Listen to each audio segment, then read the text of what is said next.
श्री गणेशाय नमः।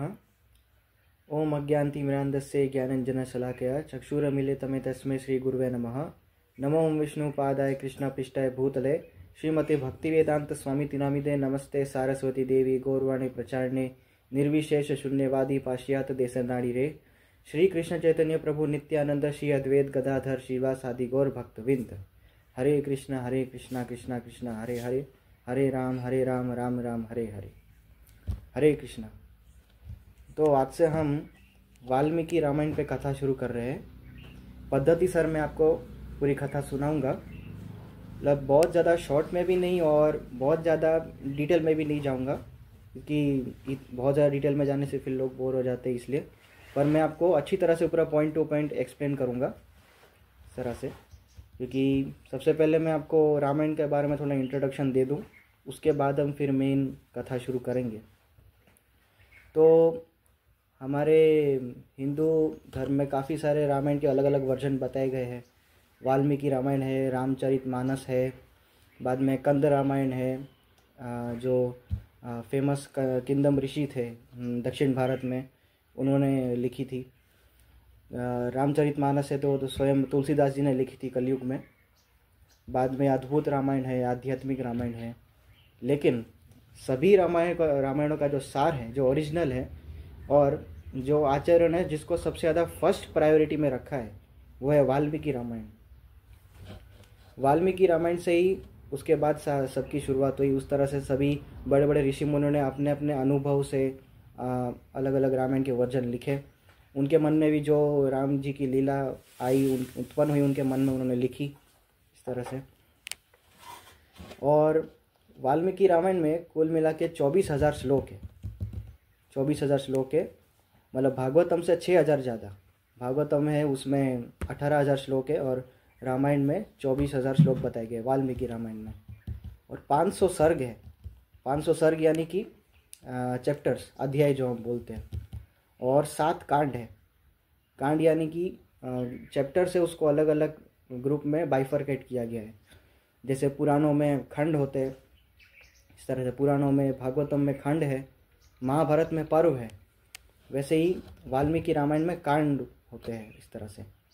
तो सबसे पहला है बाल कांड, उसके बाद आता है अयोध्या कांड, फिर आरण्य कांड है, उसके बाद किष्किंधा कांड, फिर सुंदर कांड, उसके बाद युद्ध कांड और लास्ट में है उत्तर कांड ऐसे। और बाल कांड में 77 चैप्टर्स है इस तरह से। तो एकदम ऐसे नहीं जाएंगे कि मैं एक दिन में एक चैप्टर एक्सप्लेन करूंगा, नहीं तो हमारे कई जन्म बीत जाएंगे इस तरह से। 500 अध्याय है, तो इस तरह से मैं संक्षिप्त में अच्छे से आपको समझाऊंगा ऐसे।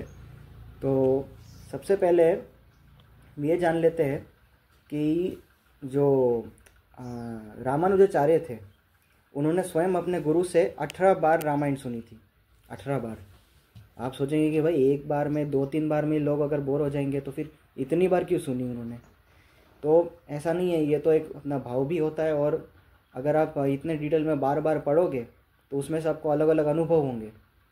स्वयं मैं अपना बताऊँ, अभी तक मेरा खुद का 4 बार मैंने रामायण का अध्ययन कर लिया है इस तरह से। मुझे और बड़े बड़े आचार्य हैं जिन्होंने बहुत बार रामायण सुनी, उन्होंने लिखा कि एक बार माता सीता के गुण उनको समझ में आए, राम जी के अलग अलग गुणों के बारे में समझ में आए, किसी में लक्ष्मण जी के, भरत जी के गुण, शत्रुघ्न जी के, हनुमान जी, अंगद, ऐसे। तो सभी के अलग अलग गुण जो है अच्छी तरह से हमें समझ में आए हैं ऐसे। और कभी कभी ऐसा भी लगता है कि ये प्रसंग हमने पहले नहीं सुना था, लेकिन इस बार थोड़ा अच्छे से समझ में आया, वो भी है। और इसमें सभी की अलग अलग शिक्षाएं हैं। राम जी से हमें अलग अलग शिक्षाएं जानने को मिलती है ऐसे। और लक्ष्मण जी से अलग अलग शिक्षाएं हैं, माता सीता की शिक्षाएं हैं, हनुमान जी की है।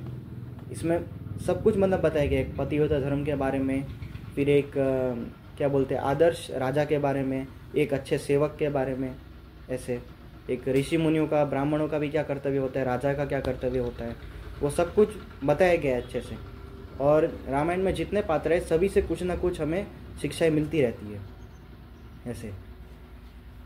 तो आज हम वही चर्चा करेंगे। आज पहले तो मैं पहला दिवस है तो आज मैं थोड़ा इंट्रोडक्शन ज़्यादा दूंगा ऐसे। तो और ये बताता हूँ कि कुछ लोग बोलते हैं कि जैसे भगवान कृष्ण है वो 5000 साल पहले आए, तो राम जी क्या 10,000 साल पहले आए थे? तो ऐसा नहीं है। पहले तो हमको ये पूरा काल समझना पड़ेगा कि देखो 4 युग होते हैं, सतयुग, त्रेता, द्वापर और कली। ये 28वां कलयुग चल रहा है, 28वां कलयुग चल रहा है। और राम जी आए थे 24 में चतुर्युग के त्रेता में। इस तरह से 24वां चतुर्युग चल रहा था, उसके त्रेता युग में आए थे। और ये तो 28वां चतुर्युग चल रहा है, उसका कलयुग है। यानी कि राम जी को आए हुए 1,10,00,000 साल से भी ऊपर हो चुके हैं। लेकिन आज भी समाज में राम कथा इतनी मतलब क्या बोलते हैं फ्रेश है, इतनी ताज़ी है। ऐसे कहीं भी आप बोलो पूरे भारत में आज इतनी राम कथा ताज़ी है। स्वयं यहाँ पे भी नहीं, ये मॉरिशस नाम का कंट्री है, वहाँ पे भी है, क्या बोलते हैं, बहुत लोग राम जी की पूजा करते हैं। उसका ही प्रसंग आएगा इसमें कि मॉरिशस का मतलब रामायण से क्या कनेक्शन है, वो सब मैं आपको अच्छे से बताऊंगा इस तरह से। फिर है रामायण के जो ओरिजिनल रचयिता है वो स्वयं वाल्मीकि ऋषि थे। ऐसे वाल्मीकि ऋषि के बारे में थोड़ा इतिहास में पहले बता दूँ तो ऐसा नहीं था कि वो इस एक जन्म पहले ही लुटेरे थे, ऐसा नहीं है। कई जन्मों पहले लुटेरे थे वो। फिर एक बार वो नारद जी को एक बार उन्होंने लूटना चाहा। नारद जी एक बार वन से गुजर रहे थे, तो नारद जी ने बोला देखो भाई सिर्फ धोती कुर्ता है, क्या लूटोगे? मतलब उस समय तो चलो कुर्ता भी नहीं था, ऊपर बस एक वो कपड़ा रखते थे और धोती थी। अब देखो पिछले ज़माने के धोती कुर्ता में जेब नहीं हुआ करता था। जेब नहीं हुआ करता था उसका सीधा मतलब क्या है कि तुम जैसे आए हो वैसे ही जाओगे, बिना हाथ, मतलब तुम खाली हाथ आए उस दुनिया में और खाली हाथ ही जाओगे, वो इस तरह से इंडिकेट करता है। तो एक ब्राह्मण के या आचार्यों के, ऋषियों के जो पूरा पहरवेश होता है, सभी से कुछ ना कुछ मतलब संदेश मिलता है हमें।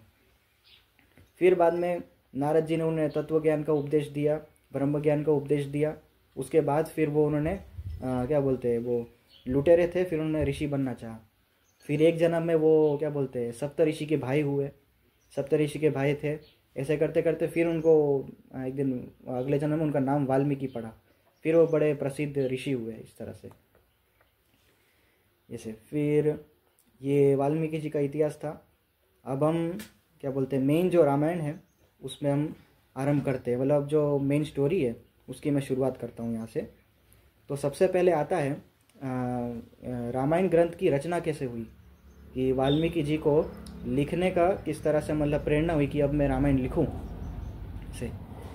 तो आता है कि वाल्मीकि जी एक बार बैठे थे तमसा नदी के तट पे ऐसे, और भगवान राम के दिव्य गुणों का स्मरण कर रहे थे। ये क्या हुआ? हाँ, तो वाल्मीकि ऋषि है वो भगवान राम के दिव्य गुणों का स्मरण कर रहे थे। और ये जो अभी रामायण की रचना अभी वो करेंगे, ये पूरी जो घटना हो चुकी है, रावण का वध हो चुका है, उसके बाद ये लिखी जाएगी। बहुत लोग ऐसा बोलते कि ये पूरी रामायण की जो लीला है भगवान ने की उससे पहले रामायण लिखी गई थी, ऐसा नहीं था।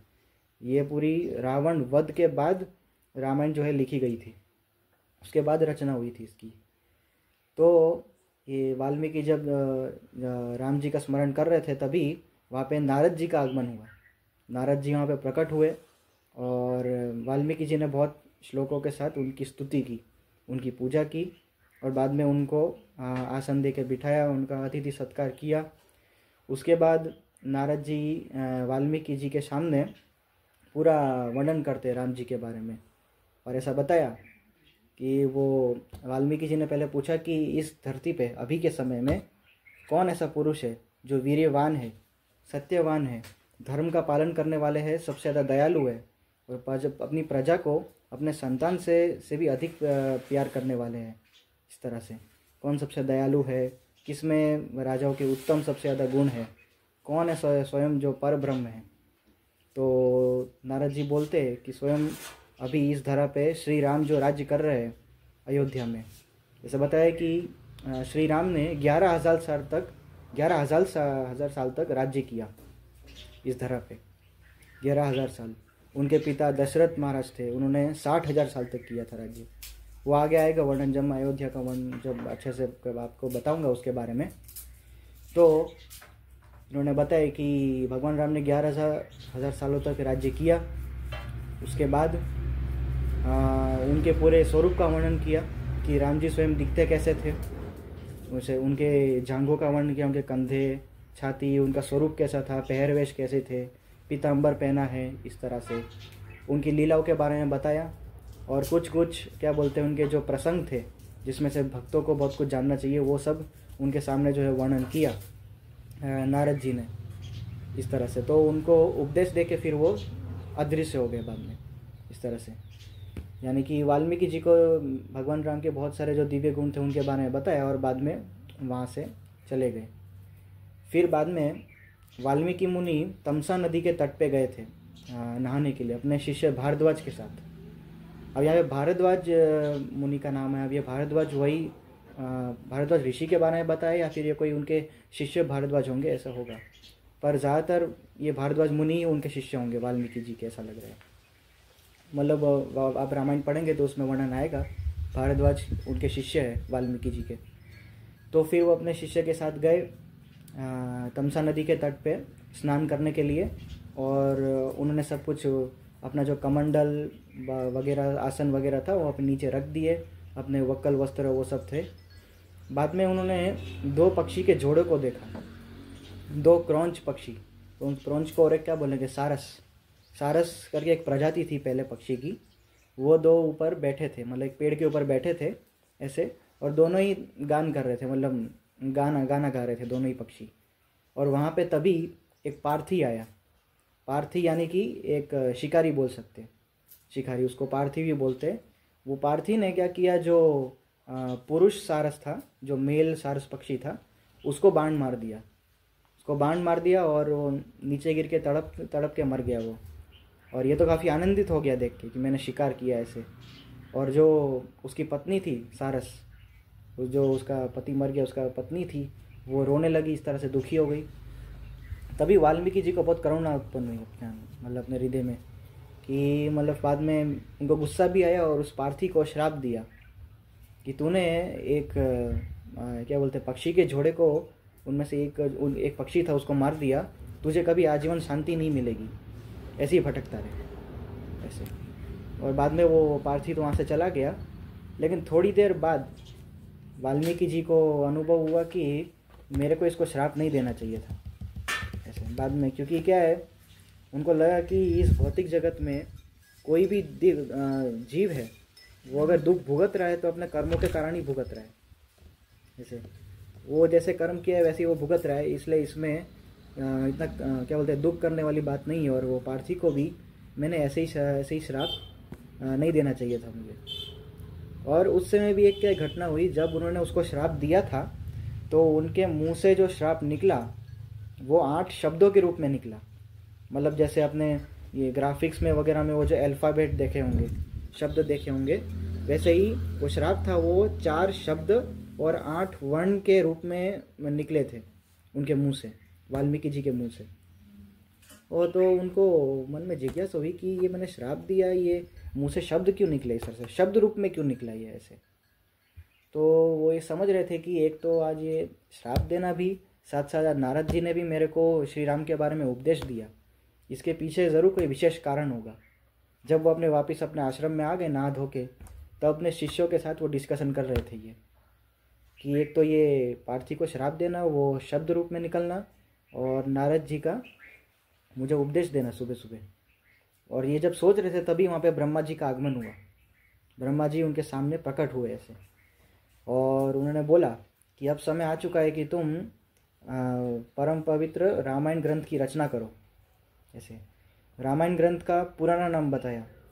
रामायण को पहले दशानन वध भी बोला जाता था और पौलस्त वध भी बोला जाता था ऐसे। ये पुराना नाम था दशानन वध और पौलस्त वध, यानी कि रावण वध की कथा, इसका सीधा मतलब वो है ऐसे। तो बाद में उसका नाम पड़ा रामायण, जब वो रचना करने वाले थे इस तरह से। तो उन्होंने बोला कि अब तुम रामायण की रचना करो, और भी ज़्यादा क्या बोलते डिटेल में और विस्तार में इसका क्या बोलते हैं रचना करो, तुम लिखो, राइटिंग में कन्वर्ट करो। और जो नारद जी ने तुम्हें उपदेश दिया है, और बहुत सी राम जी की लीला ऐसी भी है जो तुम्हें अभी नहीं पता, वो मेरे आशीर्वाद से तुम्हारे हृदय में स्फूर्ति होगी। मतलब जो कथाएं अभी रामायण की बहुत सारी जो तुम्हें नहीं पता, वो ब्रह्मा जी ने बोला मेरे आशीर्वाद से वाल्मीकि तुम्हें और भी पता चलेगी अपने आप। जो तुम ध्यान करोगे तुम्हें अपने आप वो पता चलेगी अपने मन में। ऐसे तो ब्रह्मा जी ने इस तरह से उपदेश दिया कि रामायण ग्रंथ की रचना करो, वाल्मीकि जी को बताया, और बाद में वो भी वहाँ से अदृश्य हो गए इस तरह से। फिर बाद में वाल्मीकि मुनि ने 24,000 श्लोकों में ये रामायण की रचना की। 24,000 श्लोक और 500 सर्ग, 500 सर्ग यानी कि अध्याय, चैप्टर्स, ऐसे 7 कांड बनाए ऐसे। तो ये रामायण का ये मैंने पहले इंट्रोडक्शन बोल दिया, किस तरह से उसकी ग्रंथ की रचना हुई। अब हम बाद में वाल्मीकि जी उन्होंने पूरा लिख दिया, फिर वो विचार कर रहे थे कि मैंने ग्रंथ की रचना तो कर दी, अब मुझे इसका प्रचार करना है, तो और मैं किस शिष्य को अपने बोलूं कि मुझे उसको सिखाऊंगा, वो नगर नगर जाके उसका प्रचार करेगा, राम जी के गुणगान गाएगा ऐसे। तो उन्होंने सोचा, देखा तो किसी शिष्य में इतनी ज़्यादा योग्यता नहीं दिखी। लेकिन फिर सुबह का टाइम क्या था कि रोज़ सुबह जो शिष्य होते थे वो गुरुदेव को प्रणाम करने आते थे, और उसी समय वो मतलब उस टाइम में वाल्मीकि मुनि के आश्रम में माता सीता रह रही थी अपने पुत्र लव और कुश के साथ। तो लव कुश दोनों सुबह आए, वाल्मीकि जी मुनि को प्रणाम किया इस तरह से। और बाद में वाल्मीकि मुनि को जिज्ञासा हुआ कि मैं इन 2 पुत्रों को सिखाऊंगा सब कुछ, पूरा रामायण का पढ़ाऊंगा इनको, क्योंकि इन दोनों जो बालक है इन दोनों में अभी योग्यता है, बाकी और किसी शिष्य में योग्यता नहीं थी। जैसे कि अपने भगवान वेदव्यास है, वेदव्यास मुनि के बहुत सारे शिष्य थे, जैमिनी मुनि थे, वेंसपाइन मुनि थे, लेकिन उनमें किसी में इतनी योग्यता नहीं थी कि जो भागवत पुराण है उसको धारण करे, उसका पवित्र ज्ञान है। तो ऐसा बोलते व्यासदेव ने स्वयं तपस्या की थी, और तपस्या से उनको बाद में सुखदेव गोस्वामी प्राप्त हुए थे ऐसे। वो तो चलो पहले भाग गए थे, लेकिन फिर वापस से उनको बुलाया गया और उन्होंने भागवतम के ज्ञान को ग्रहण किया और आगे जाके महाराज परीक्षित को सुनाया, तभी भागवतम इस दुनिया में आई ऐसे। तो वाल्मीकि मुनि है, उन्होंने लवकुश को पूरा ये ज्ञान पढ़ाया। सबसे पहले उनके दिव्य गुणों का वर्णन आया लवकुश के, कि वो आश्रम में रहे थे तभी उन्होंने तो वक्कल वस्त्र पहने हुए थे, उनका पहरवेश वो पूरा ब्राह्मण जैसा था, लेकिन उनकी चाल तो क्षत्रिय जैसी थी, है तो क्षत्रिय ना, राम जी के पुत्र थे स्वयं इस तरह से। और बचपन से ही बड़े पराक्रमी थे, उनको सभी अस्त्र शस्त्र की सब शिक्षा वाल्मीकि मुनि ने उनको दी थी। वो आगे उत्तरकांड में आएगा इस तरह से कि लवकुश भी वास्तविक में कितने पराक्रमी थे, भगवान के पुत्र है, ऐसे तो है नहीं। तो बाद में इनको पढ़ाया गया पूरा, 24,000 श्लोक के पूरे कंठस्थ हो गए। क्योंकि क्या, जो बच्चों की बुद्धि होती है ना, वो ग्रेस्पिंग पावर उनका बहुत ज़्यादा होता है कि जल्दी से कोई भी चीज़ों को याद रख सकते हैं। इसलिए देखना, बचपन से अगर कोई आदत लगाएंगे ना बच्चों को, या अगर कोई श्लोक पढ़ना चाहे या कुछ भी उनको याद रखना चाहे, कोई पाठ हम उनको सिखाए, उनको तुरंत याद रह जाता है, जल्दी याद रह जाता है। अभी जैसे हम बड़े हो जाएंगे, फिर अगर श्लोक पढ़ने जाएंगे तो फिर वो याद रखना बहुत मुश्किल है ऐसे। लेकिन बच्चों का क्या, उनका ब्रेन की जो पावर होती है, ग्रेस्पिंग पावर बहुत ज़्यादा होती है इस तरह से। तो इन दोनों पूरा सिखा दिया, रामायण पूरा सिखा दिया इनको, 24 श्लोक पूरे याद हो गए लव और कुश को। अब दोनों को आदेश दिया कि अब इसका प्रचार प्रसार करो, सभी नगरों में जाओ, सभी राज्यों में जाओ, साधु संग करो और सभी के सामने प्रचार करो इसका ऐसे। और लव कुश निकल पड़े इस तरह से, अपने गुरुदेव की आशीर्वाद लिया और सब जगह घूमे, राम जी का गुणगान गाया, ऐसे राम कथा करने लगे सब जगह।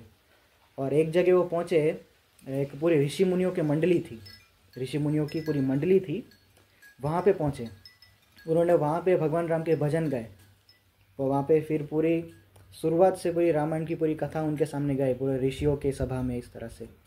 और ऋषि मुनि इतने प्रसन्न हुए कि भाई इनकी इतनी उम्र बहुत छोटी है और अभी से ये लोग राम के इतने गुणगान कर रहे हैं ऐसे, पूरा सब कुछ याद है इनको इस तरह से। तो बहुत प्रसन्न हुए सब के सब ऋषि मुनि, और बहुत सारी भेंट सौगात दी लवकुश को। किसी ऋषि मुनि ने उनको और वक्कल वस्त्र दिए, किसी मुनि ने उनको वो कमंडल दिया, किसी को दंड दिया इस तरह से, किसी को क्या बोलते हैं अलग खड़व दिए, खड़व पहनने आते ब्राह्मणों को, किसी को जटा बांधने के लिए रस्सी दी ऐसे। तो बहुत सारे जो ऋषि मुनियों के पहरवेश की चीज़ें होती है वो सब उनको दी, किसी ने जनेऊ दिया पहनने के लिए ऐसे। और बहुत लोग बहुत आशीर्वाद दिए सभी ऋषि मुनियों ने, बहुत पसंद आया उनको इस तरह से। फिर बाद में लवकुश गए सीधा अयोध्या नगरी में। ऐसे भगवान राम के गुणगान गाते गाते सीधा अयोध्या नगरी में गए और वो भगवान राम के महल के पास से ही निकल रहे थे और उनको पता नहीं था कि भगवान राम ऊपर महल के ऊपर, वो बालकनी जैसा था, बालकनी में ऊपर भगवान राम अपने भाइयों के साथ थे, भरत, शत्रुघ्न, लक्ष्मण जी उन सब के साथ थे। और भगवान राम देख रहे कि ये दोनों बालक है कि ब्राह्मण का पूरा पहरवेश है, दिखने में ब्राह्मण जैसे, लेकिन इनकी चाल तो क्षत्रिय जैसी है, जैसे चलते हैं वो समझ गए कि ये तो कोई क्षत्रिय जैसे लगते हैं, और स्वयं वो तो क्षत्रिय थे ही।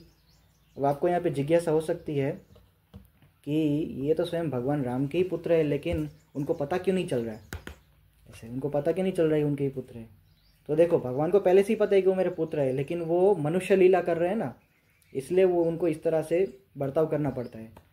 भगवान ने पहले से ही अपनी शक्ति है योग माया, जो माया शक्ति है, उनको पहले से आदेश दिया होता है कि कभी कभी मुझे भुला देना कि मैं मनुष्य लीला कर रहा हूँ। वैसे इस तरह से तो रामायण में से बहुत प्रसंग आएंगे जहाँ पे भगवान राम को पता होगा कि हाँ, स्वयं मैं ही परब्रह्म हूँ, मैं ही सबसे शक्तिशाली हूँ। और कभी कभी वो भगवान राम रोते हुए भी नजर आएंगे, करुणा।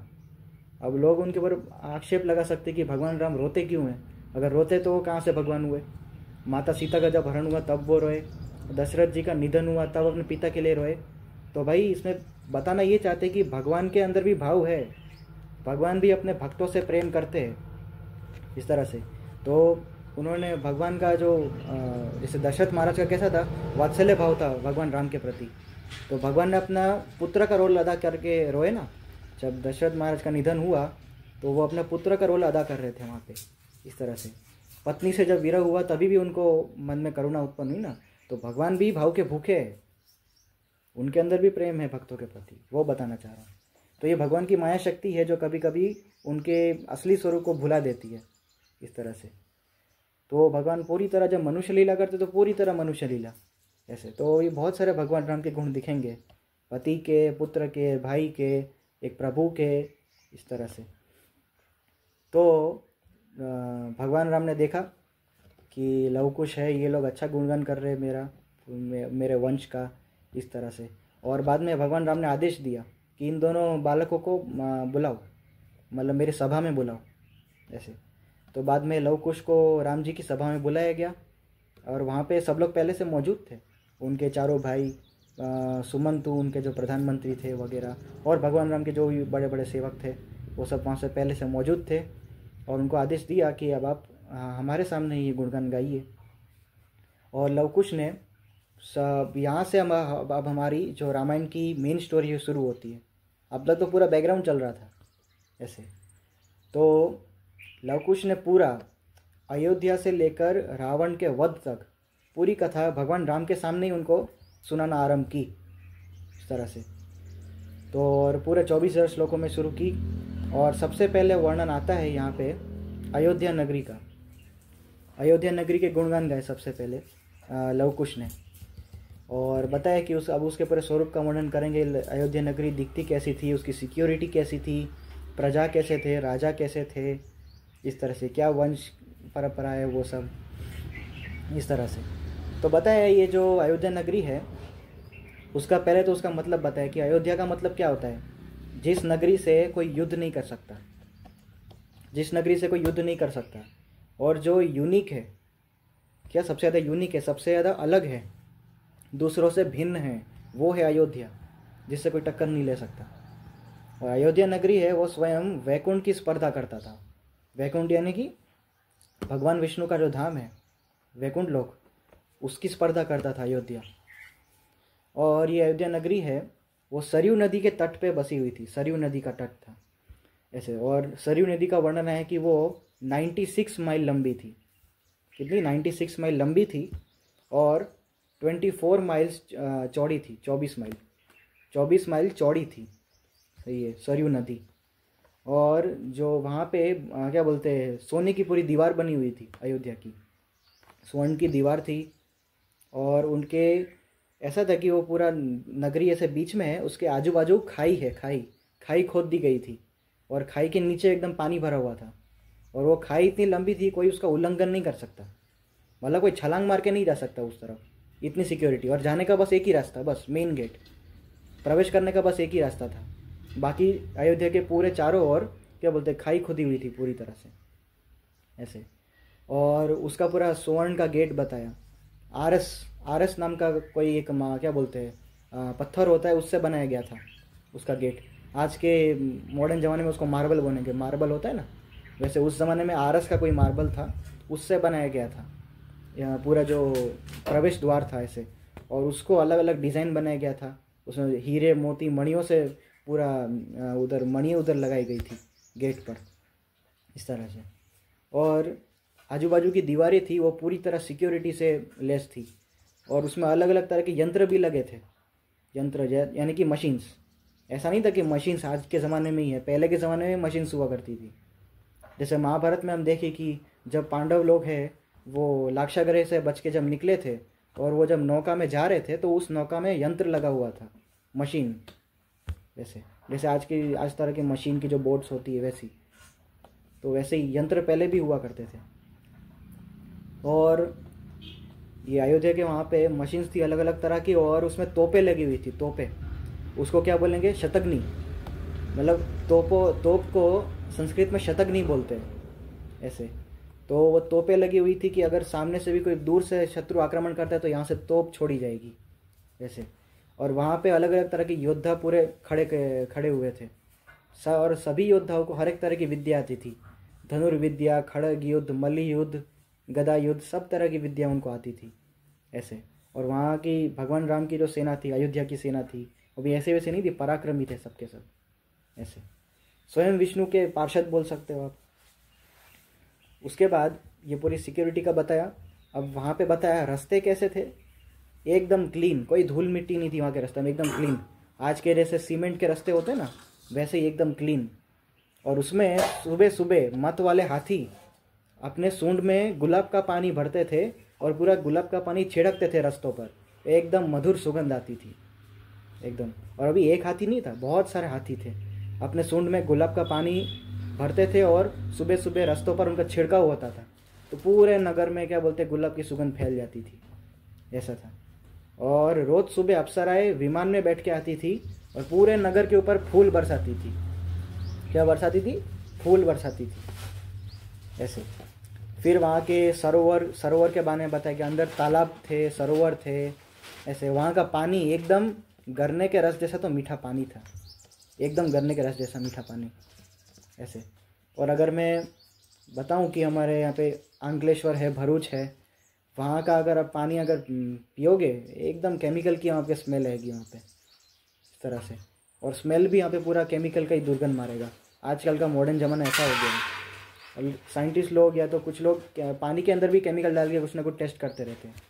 और उस समय ऐसा कुछ नहीं था, पूरा नेचुरल ऐसे, और पूरा शुद्ध पानी था, क्लियर था ऐसे। और बताया कि उसके तट पे अलग अलग तरह के बतख, अलग अलग तरह के पक्षी वहाँ पे होते थे। और तालाब के एकदम बीच में जो हंस थे, हंस जल क्रीड़ा करते थे, हंस तैर रहे होते थे इस तरह से। अलग अलग तरह की मछली थी वैसे। और वहाँ के फल फ्रूट भी बहुत एकदम स्वादिष्ट थे। बहुत सारे अलग अलग तरह के वृक्ष वहाँ पे उगे थे, उसमें फल उगते थे एकदम हरे भरे इस तरह से। वहाँ की इमारतें कैसी थी? 7 फ्लोर की, 7 मालों की इमारतें थी। ऐसा नहीं है कि ये भोज खलीफा बना है वहाँ पे दुबई में, कि आज के ज़माने में इतनी बड़ी बड़ी बिल्डिंग्स है, कि पहले तो इतना नहीं था। कि पुराने ज़माने में लोगों के मन में बुद्धि नहीं होती थी, वो लोग ऐसे झुपड़पट्टी में रहते थे ऐसे, ऐसा नहीं था। यहाँ पे रामायण में स्पष्ट लिखा है कि 7 मालों के अलग अलग तरह की इमारतें होती थी वहाँ पे सिर्फ। और महल भी होते थे, 7 फ्लोर्स की महल, अलग अलग डिज़ाइन बनी हुई थी, क्या बोलते हैं, कलाकृतियाँ बनाई गई थी उसमें, ऐसे चित्र बनाए गए थे इस तरह से ऐसे। आप पुराने ज़माने, हमारे भारतवर्ष में अभी भी पुराने ज़माने के कुछ मंदिर है। जैसे आप ये मोढेरा में जाएंगे, वहाँ पे सन टेम्पल है।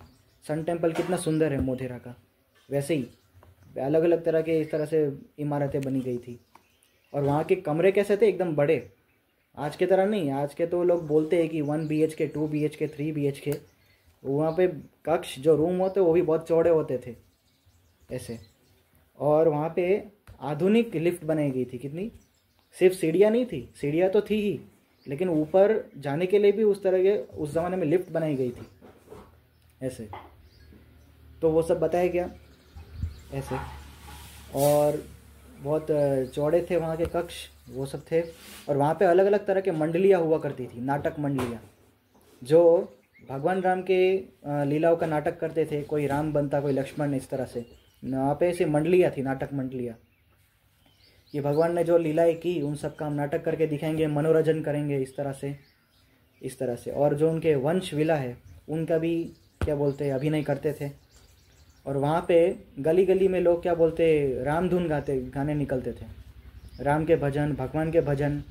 और जैसे राम जी है, राजा के जो वंश में जितने बड़े महान राजा हो गए, उनके वंश के क्या बोलते गुणगान गाते गाते लोग निकलते थे, भजन करते थे ऐसे। और उनको दान दक्षिणा भी अच्छी मिलती थी, दान दक्षिणा उनको अच्छी मिलती थी, तो उनका परिवार अच्छे से चलता था ऐसे, इस तरह से। तो ये पूरा अयोध्या नगरी का पूरा वर्णन किया, कितनी भव्य थी ऐसे। और वहाँ तो पहली बात तो कोई गरीब था ही नहीं, कोई गरीब नहीं था। पूरे स्वर्ण की नगरी सबसे एकदम हाई फाई लोग ऐसे, और सब लोग भगवान के भक्ति में लीन थे वहाँ पे, इस तरह से। तो ये पूरी अयोध्या नगरी का आज मैंने पूरा वर्णन किया। तो आज की कथा में हम इतना ही रखते हैं।